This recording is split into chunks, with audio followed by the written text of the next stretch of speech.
ಹೇಳಮ್ಮ. ಒಂದು ಹಳ್ಳಿಲಿಂದ ಅಜ್ಜಿ ಬಸ್ ಸ್ಟ್ಯಾಂಡಿಗೆ ಬಂದು ಈ ಬಸ್ ಬಳ್ಳಾರಿಗೆ ಹೋಗ್ತದೇನೋ ಅಂದ್ರೆ ಪೂನಜ್ಜಿ ಹೋಗ್ತದೆ ಹತ್ವಾ ಅಂದ್ರು. ಹತ್ತಿ ಕುಡ್ತನ್ಯಾಗ ಇಳಿಸ್ರಪ್ಪ ಅಂತ ಆಗ್ಲಿ ಅಂತಂದು ಹತ್ತಿತ್ತಂತೆ.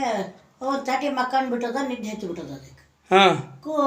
ಕುಡ್ತನಿ ಬಂದು ಮುಂದೆ ಹೋಗ್ಬಿಟ್ಟದು ಬಸ್. 1 ಕಿಲೋಮೀಟ್ರ್ 1.5 ಕಿಲೋಮೀಟ್ರ್ ಮುಂದೆ ಹೋಗ್ಬಿಟ್ಟದು. ಆ ಡ್ರೈವರ್ಗೆ ಕಂಡಕ್ಟ್ರಿಗೆ ಅವಾಗ ನೆನಪಾಗ್ಯದ, ಈ ಮುದುಕಿ ಅಲ್ಲಿ ಕುಡ್ತನ್ಯಾಗ ಇಳಿತೀನಿ ಅಂದಿತ್ತು ಪಾಪ, ಇಳಿಸಿದ್ರಾಯ್ತು 1 ಕಿಲೋಮೀಟ್ರ್ ಹಿಂದೋಡಿ ಅಂತ ಡ್ರೈವರಿಗೆ ಹೇಳಿದ್ ನನ್ನ ಕಂಡಕ್ಟ್ರ್. 1 ಕಿಲೋಮೀಟ್ರ್ 1.5 ಕಿಲೋಮೀಟ್ರ್ ಎಷ್ಟು ಮುಂದೆ ಬಂದಿದೆ ಅಷ್ಟು ಹಿಂದೆ ಹೊಡೆದ್ರ. ಕುಡ್ತನಿ ಬಂತಂತೆ. ಅಜ್ಜಿ ನೆನೆಸಿದ್ರಂತೆ, ಅಜ್ಜಿ ಹೇಳಜ್ಜಿ ಕುಡ್ತನಿ ಬಂದದ್ದು ನೋಡಿ ಇಳಿ ಅಂದ್ರಂತೆ. ತಡೆಯಪ್ಪ, ಇಲ್ಲಿ ನನ್ನ ಹಳೆಯನ್ ಹೋಟ್ಲದ, 1 4 ಇಡ್ಲಿ 1 2 ಮಸಾಲೆ ದೋಸೆ ಕಟ್ಸ್ಕೊಂಡ್ಬಿಡ್ತೀನಿ ಅಂದ್ರಂತೆ. 1 4 ಇಡ್ಲಿ 2 ಮಸಾಲೆ ದೋಸೆ ಕಟ್ಸ್ಕೊಂಡು ಮತ್ತೆ ಬಳ್ಳಾರಿಗೆ ಹೋದ್ಲಂತೆ. ಅಯ್ಯೋ ಅಜ್ಜಿ, ನೀನು ಮೊದ್ಲನೇ ಹೇಳಿರ್ಬಾರ್ದೇನು ನೀನು ಅಂತಂದು ನಕ್ಕ ಆತ ಮತ್ತೆ ಬಳ್ಳಾರಿಗೆ ಹೋದ್ರಂತೆ. ಚೆನ್ನಾಗದ ಜೋಕ್.